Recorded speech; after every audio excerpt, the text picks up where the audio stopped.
আসসালামু আলাইকুম। আশা করি সকলে ভালো আছেন। কাল দিনটি পেরোলেই ত্রয়োদশ জাতীয় সংসদ নির্বাচন। নির্বাচনের আগে বেশ কিছু জায়গায় সহিংসতার খবর পাওয়া যাচ্ছে, যেটা অত্যন্ত উদ্বেগজনক। এই সমাজে আমরা সকলেই একত্রে দীর্ঘ সময় হলো বসবাস করে আসছি।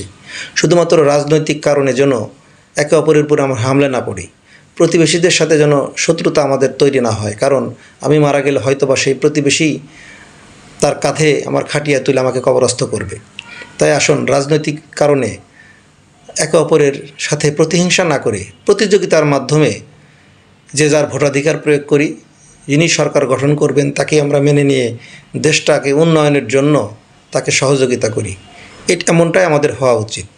আমরা যে দেশের গণতন্ত্র অনুসরণ করি সেই আমেরিকান গণতন্ত্রেও কিন্তু এই রকমই।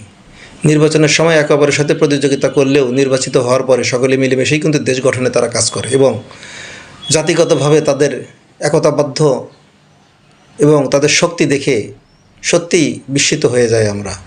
অথচ সামাজিকভাবে আমাদের যে বন্ধন, সেই বন্ধন থাকার পরেও আমরা শুধুমাত্র রাজনৈতিক কারণে কিছু নেতাকে খুশি করার জন্য, কিছু মানুষকে খুশি করার জন্য আমরা একে অপরের সাথে প্রতিহিংসা করি।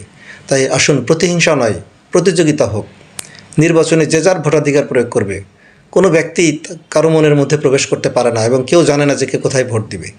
তবে সৎ এবং যোগ্য ব্যক্তি দেখে, মর্যাদা দেখে এবং সেই ব্যক্তি পরবর্তীতে আমাদের জন্য কী করতে পারবে সেটা দেখে, তার পারিপার্শ্বিকতা দেখে, তার পূর্ব ইতিহাস দেখে তারপরে আমরা যদি আমাদের ভোটাধিকার প্রয়োগ করি সৎ পাত্রে, তাহলে অবশ্যই দেশের জন্য কল্যাণকর হবে, আমাদের জন্য কল্যাণকর হবে, সমাজের জন্য কল্যাণকর হবে।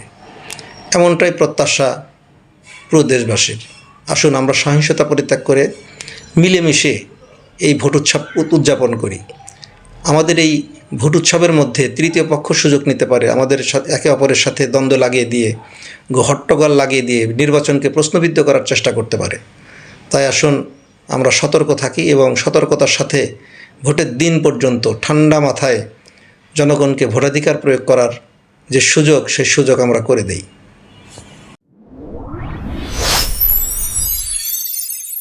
Voice of Atiqullah Arefin Rasel.